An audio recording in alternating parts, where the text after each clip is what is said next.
आज मैंने नाश्ते में अपने स्टूडेंट्स में पिज़्ज़ा रोटी रोल बनाया था और उसके साथ जो सिरप है वो मैंने मैंगोस को सीड को पहले इस तरह काटा, फिर इस तरह काट लिया और उसके बाद चम्मच की मदद से इसको निकालेंगे और इसको भी गिलास में हम अपने डाल देंगे।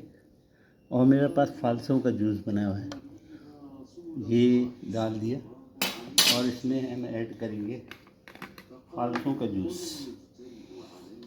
फालसों का जूस बनाया था कल, वो मैंने फ्रीज में ठंडा होने रखा हुआ था, बर्फ़ ऑलरेडी अंदर है, ज़बरदस्त किस्म का। तो ये फालसों का जूस है प्लस मैंगोज़ है, खाने में मज़ा और जीने का मज़ा।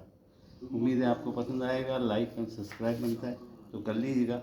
दुआओं में मुझे याद रखिएगा। मैं अपने मुल्क जा रहा हूँ, वहाँ से मैं आपको वीडियोस सेंड करूँगा और इंशाअल्लाह जब तक यहाँ हूँ यहाँ से भी सेंड करता रहूँगा। फ़ी अमानिल्लाह।